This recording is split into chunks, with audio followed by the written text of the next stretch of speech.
The assembled clan.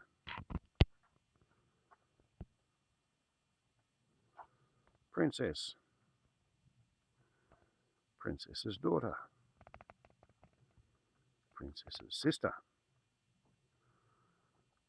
Princess's boyfriend. Princess's footling wiener. I don't know whether this is a cousin or who he is, but he's following at a respectful distance. His boyfriend with the big arms.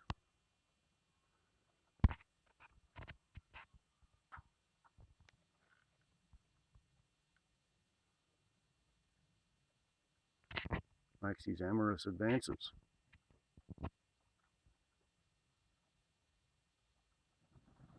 The magpie got the bread.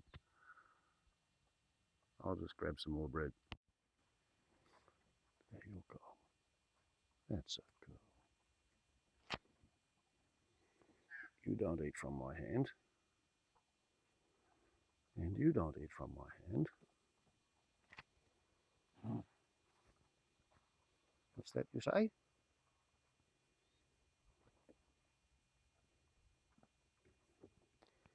Yes, I'll get more. You just wait there. After 32 years, you get pretty good at throwing bread one-handed.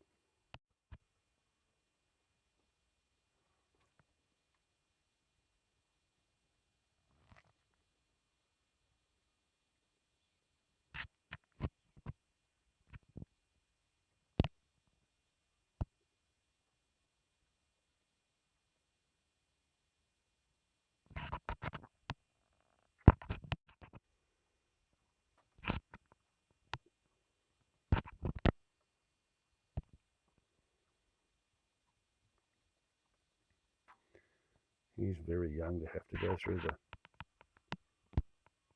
the growth spurt.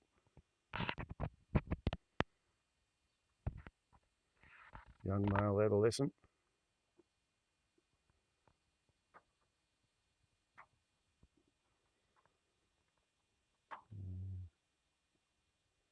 This fella might be 3 or 4 years old. This fella's only 2 or 3. Really shouldn't be going into the growth spurt before he's about 7 or 8. But between the Bang Bang Brigade and the Tarmac Arena,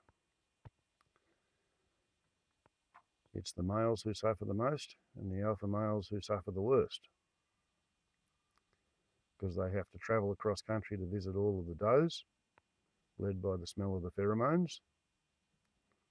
That means they have to cross roads and they get hit in the headlights because they cross the roads at night.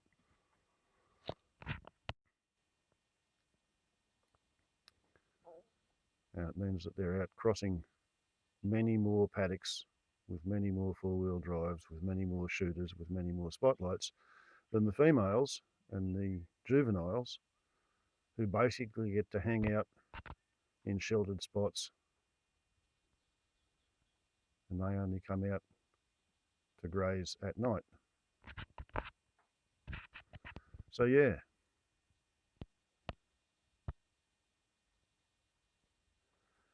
add on the fact that the shooters get paid by the kilogram, and it's the big alpha males that weigh the most.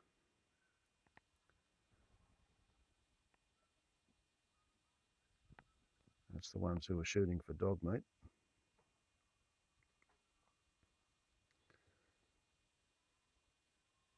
So therefore, just trying to live their normal life in the traditional manner, there's like a pogrom constantly going on that selectively culls all the experienced adult males because they're the biggest and you get more bloody cans of pal out of them.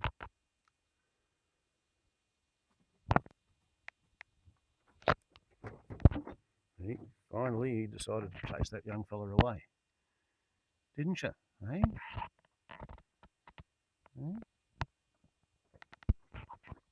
This is when a kangaroo looks its least graceful. chewing the cud, aren't you? You chewing the cud? Yes.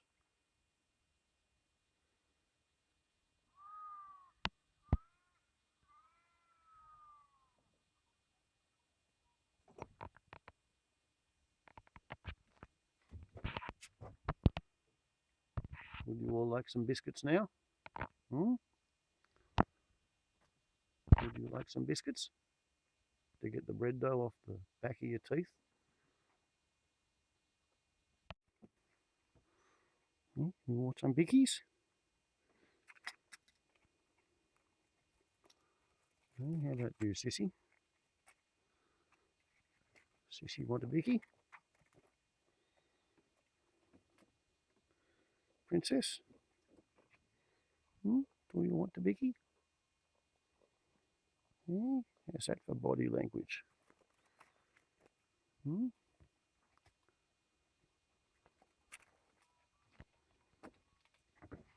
How about you, big fella? Hey? Want a bicky? There you go.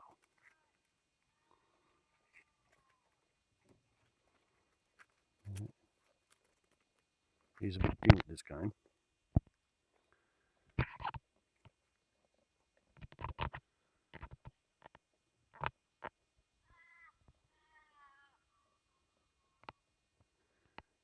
And he's having interesting times learning to coordinate his ever-growing hands. Forepaws, I guess you'd have to call them, claws. Do you want a bicky too?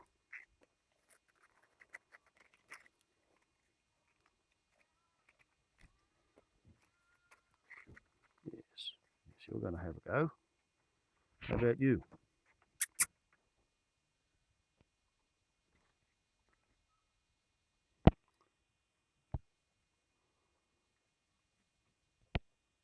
Too many kangaroos for a swamp wallaby to want to talk to.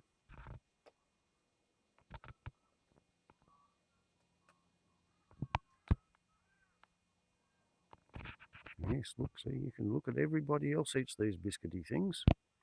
You might as well try it. Oh, it doesn't smell quite the same as the bread.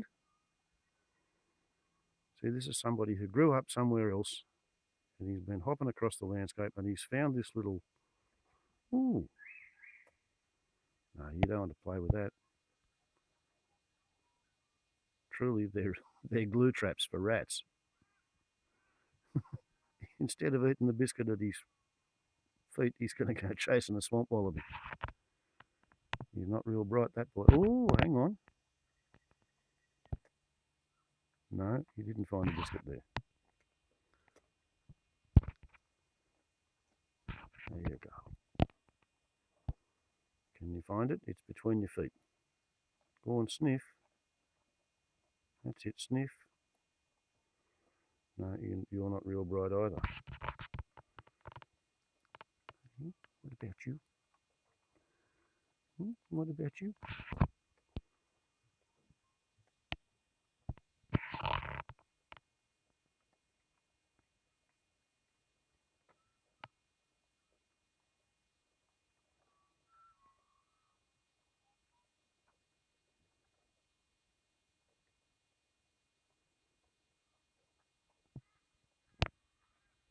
Is everybody happy?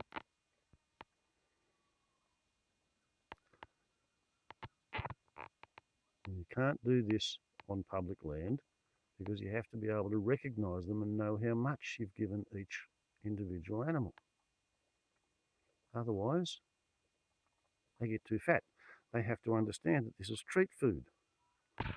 It's not their basic staple diet. And if you try to feed the kangaroos on the side of the highway, if it becomes a known feeding place, then some kangaroos will get way too much treat food.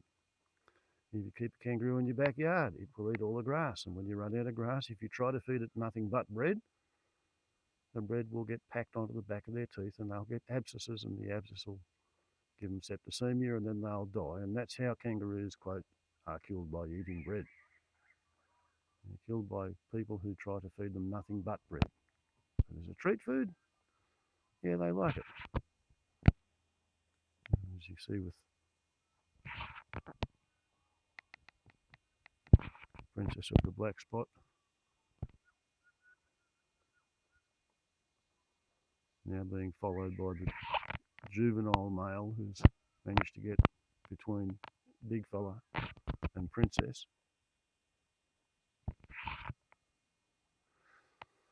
If the kangaroos are free to come and go, or the swamp wallabies, or even the wallaroos, if they're free to come and go and they live in the wild and they decide they want to come and hang out with their family's pet tame human, then it's not illegal to give them some treat food.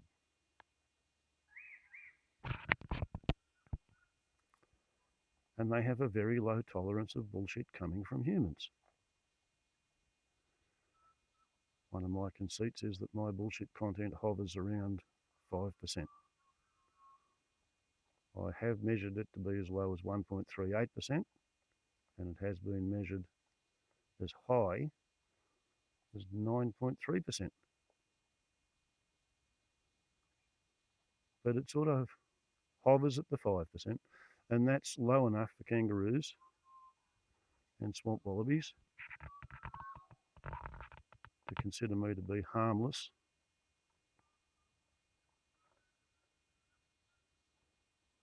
and safe to hang out with.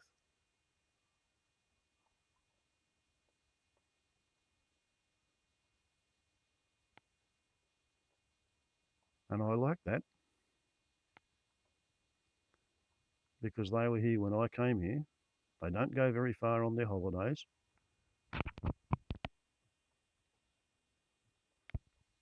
And they've been living around here for thousands of years, tens of thousands of years. If I want to live here, it's my job to get along with them, to fit in around them.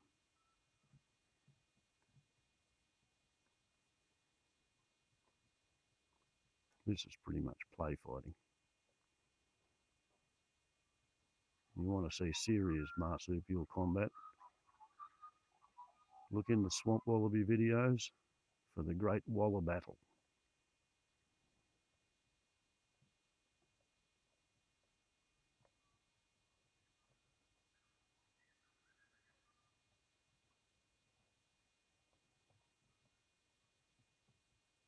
But did you notice how the first thing they do is they reach out to each other?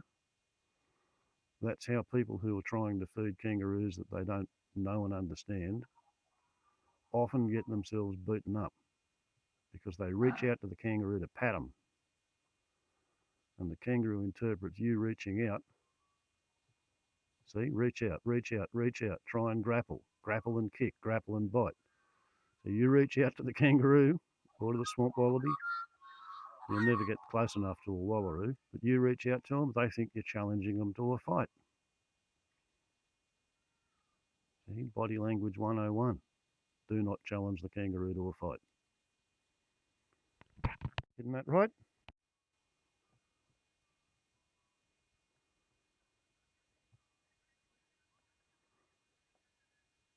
And with one flick of a single toenail, they can literally disembowel a human or a dog. And if you're in country that's steep enough, a big old male kangaroo will grab a troublesome dog and carry it to the top of a cliff and throw the thing over. If you live in country where there's dams and waterholes and rivers and creeks, they'll grab a troublesome dog and go into the water deeper than the dog's legs can touch bottom, and they'll just hold it underwater and drown it. They're not silly. And they're also not vicious. They're not savage. They don't hunt humans. They don't eat humans.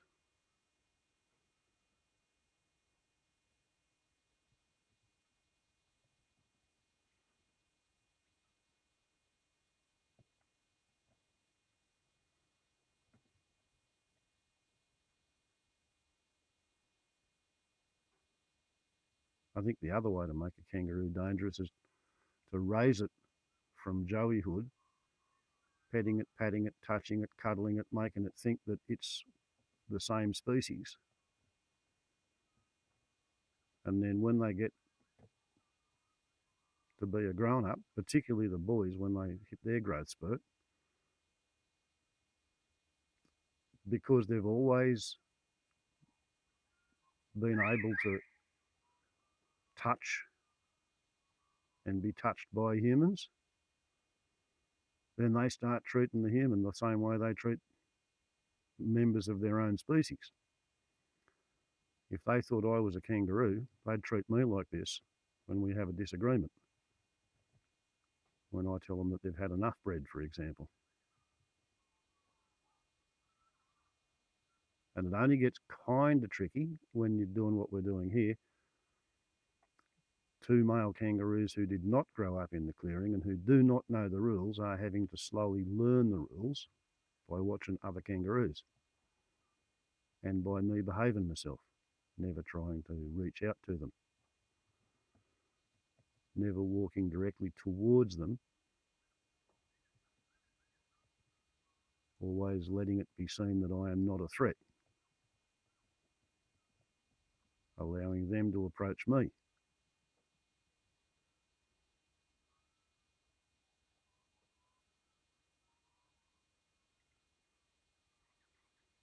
If you want to see a real serious big kangaroo, look in the kangaroo videos for Kangaroos in Love with Channel Update. And there's a fella in there I used to call him Mr. Kangarillaroo.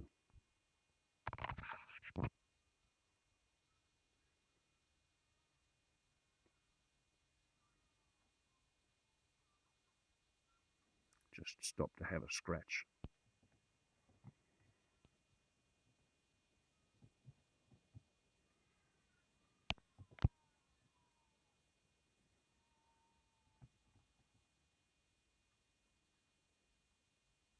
They're very weird animals. It really is like living with aliens.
So if you visualise a joey whose mother has been either shot or killed on the road, the joey's rescued, it's hand-reared, it grows up thinking it's a human, then it gets taken out and introduced to other kangaroos who it hasn't seen since it was in a pouch.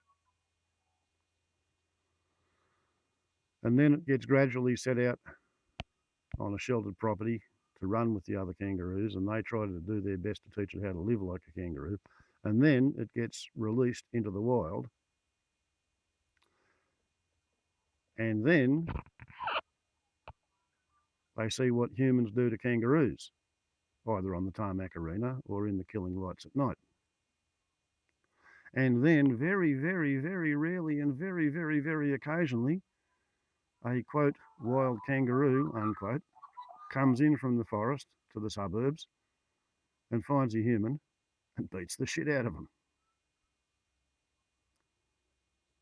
I wonder if there is an actual causal link between rescuing joeys and petting them and patting them and touching them and fondling them and loving them and cuddling them and making them think that they're the same species, and these allegedly rogue kangaroos who just sally forth from the wilds and go into the human badlands and decide to seek revenge.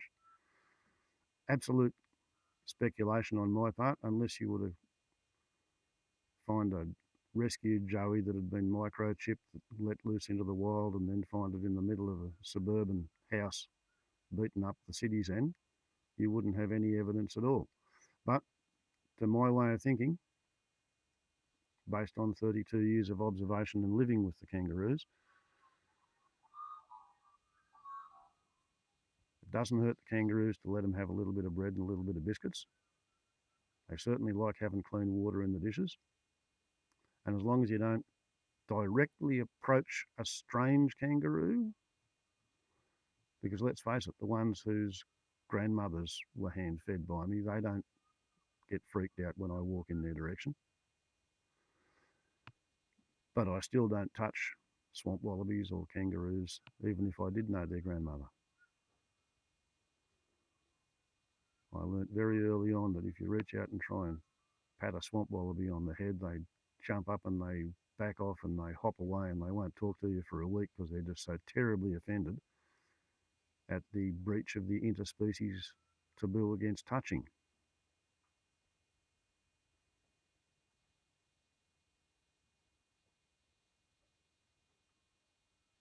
I think that bout might be over for the morning. The young girls are stuck around to watch. Oh yes, you're always hungry and you're always hoping for more, aren't you? Hmm?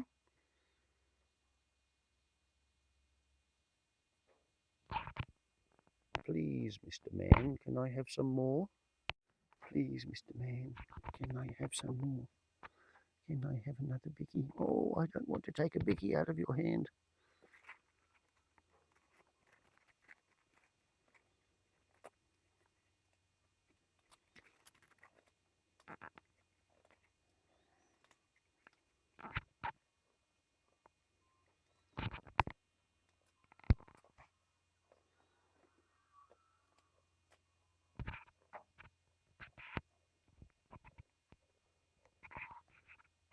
I'm going to try and get the car and the pyramid out of the frame.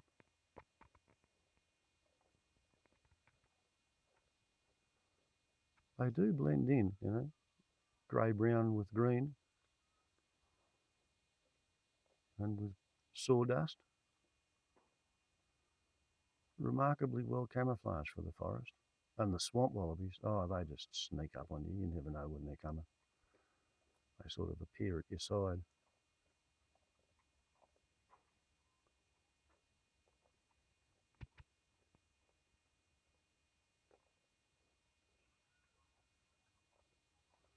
Somebody has to live in the forest and be a part of the interspecies forest community. Somebody has to speak for the wildlife, somebody has to advocate for the wildlife. And who's better suited to do it? I already have a hill and a hut in the forest and friends among the marsupials. And did you know that swamp wallabies like banana skins?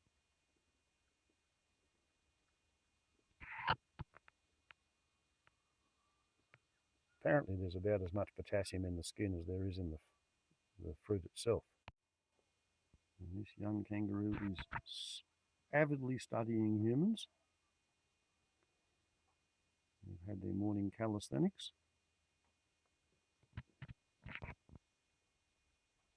What do you think? Sissy, are you going to come back? Yes, yes, I can hear you too.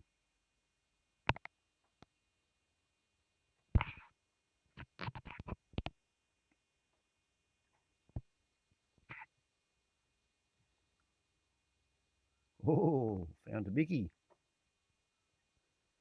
Found a bicky. Bickies are better than banana peels, eh?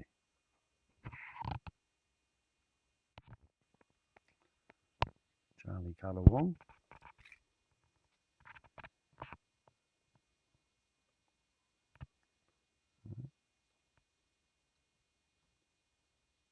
Charlie's, oh yes, here comes Charlie.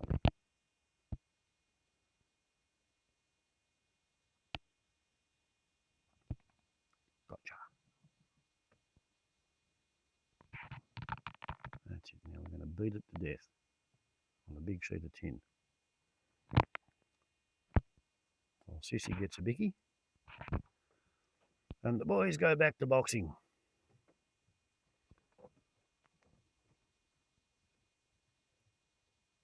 Grappling anyway.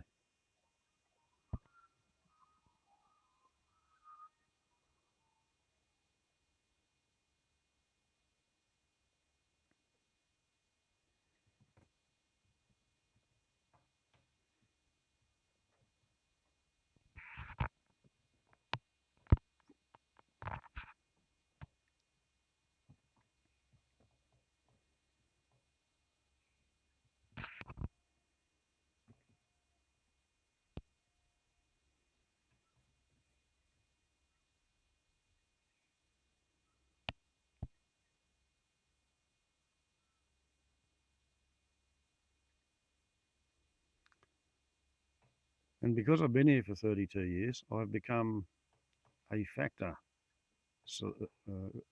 in the gene selection of the kangaroos that get to breed around here.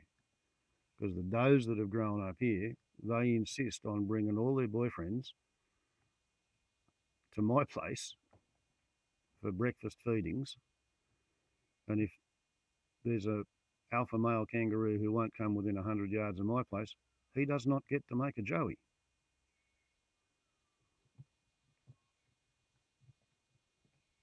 Now, one of the more scientific DNA-based theories or hypotheses to explain how comfortable these fellas are with a pet tame human is that for at least 12,000 years before the white fellas showed up,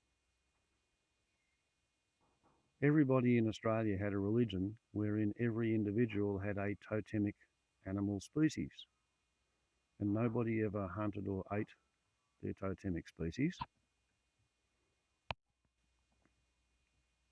because the totemic species was thought of as family. So somebody who had a kangaroo as a totem wouldn't eat a kangaroo because he was a kangaroo and they were part of his family.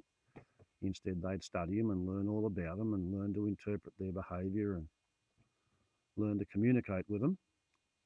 And when anything was happening in the human realm of events, the kangaroo totemic humans would advocate for the kangaroos so that nobody stood silent and watched the rest of their society do dumb shit that upset the kangaroos. And somebody else was a Currawong totem and somebody else was a swamp wallaby totem, and all the species had special sacred sites where the totems and the species would traditionally gather together and hang out.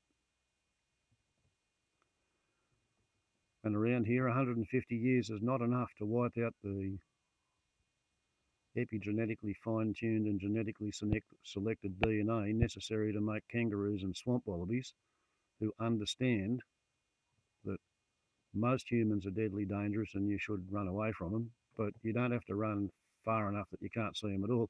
Run far enough that they can't hurt you, and then keep an eye on them, because some humans are friendly and harmless. And the totemic humans are the friendly, harmless ones, and you can hang around with them. So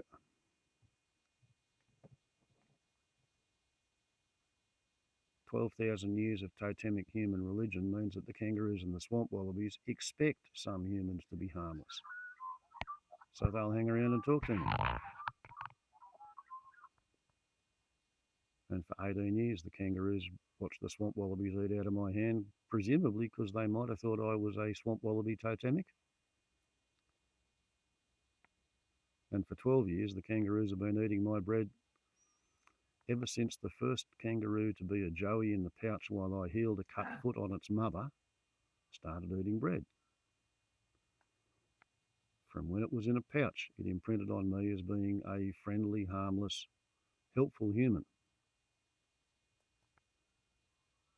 And when the redneck shot that kangaroo after a year, an actual koala came and adjudicated for a day, and the whole tribe of kangaroos sat under the koala's tree. And then the next kangaroo that had been a joey in the pouch while I healed her mother's cut foot came up and ate bread. And the kangaroos have been eating bread for 12 years, ever since the bishop koala said they could. Or maybe the bishop koala said that I was a shared totemic, because there's not too many totemic humans in this part of the country. After 150 or 180 years of sheep. So if you find a totemic who's prepared to feed bread to kangaroos as well as swamp wallabies, hang out, have fun. It'll hurt no one. And it might do some good.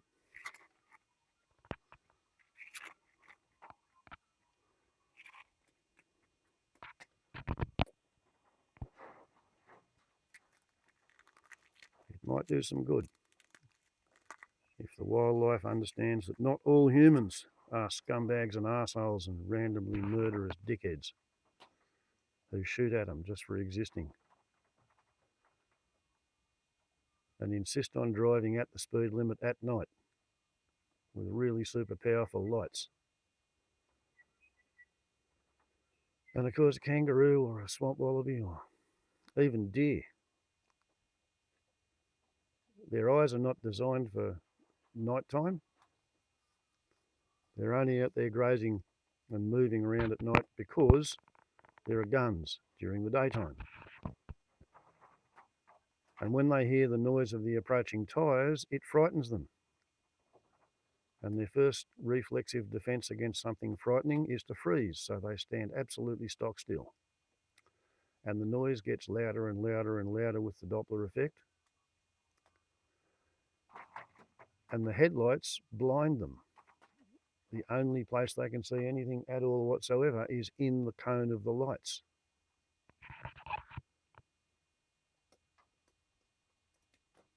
So when the noise becomes unbearably close, unbearably loud, unbearably frightening, they try to run away from the noise and they jump into the only place they can see anything at all, which is right in front of the lights. And then they get hit.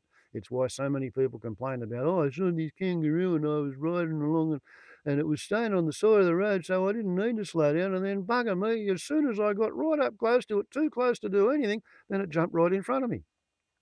That's what's going on. If you don't want that to happen, slow down. Dropping from 100 k's to 80 k's is generally enough so that they can figure out what's going on and hop away from the road as the tyre noise approaches. Failing that, if you see a kangaroo in your headlights, dip your headlights, turn off the driving lights while standing on the brakes. Slow right down. And if the critter's still looking confused, maybe even drop to your parking lights if you're on a road that's remote enough to have such encounters. You're probably not going to have other cars running up your ass, so it's safe to do it. And once you lower the light level, then they recover their sight and then they can recover their senses and run away. But the idea that you can't teach kangaroos about cars is just bullshit. I've seen 6 of them lying asleep on my front lawn with their ears twitching as they usually do while they're asleep. And they've heard the sound of a particular car on my neighbour's driveway, 250 metres, 300 metres away. And the sound of the suspension and the rattle of the chains and the engine exhaust note and the amount of power in the particular gear the particular driver used caused all the kangaroos to sit up and look at each other and look in the direction of the driveway and look at me and look at each other and look in the direction of the driveway and look at each other. And all 6 of them got up and hopped away because they recognised the sound of a spotlight shooter's vehicle who had decimated their herd before. Decimate meaning to tax, to kill 1 in 10. And they didn't want to be within sight of his light that night. So they hopped off into the forest where his vehicle couldn't follow, where they could not be seen from my fence, because they knew about that car. They'd figured that car out, because kangaroos are not stupid. They're not stupid.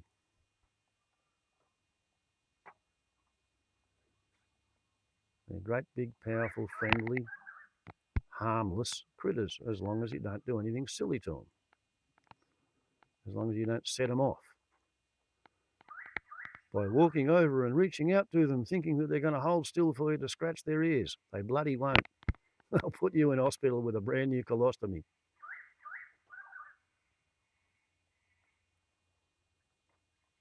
But only if you do silly things to them.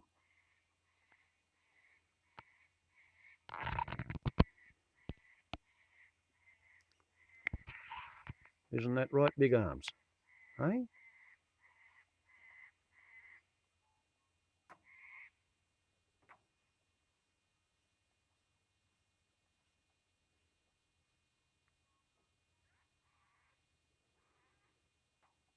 Anyway, it's starting to get just a little bit cold standing out here on a rainy day, barefoot, because when the moment appears, you just have to grab the camera and start filming. You haven't got time to get dressed.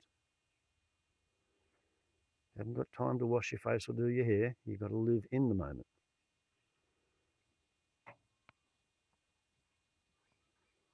Carpe diem.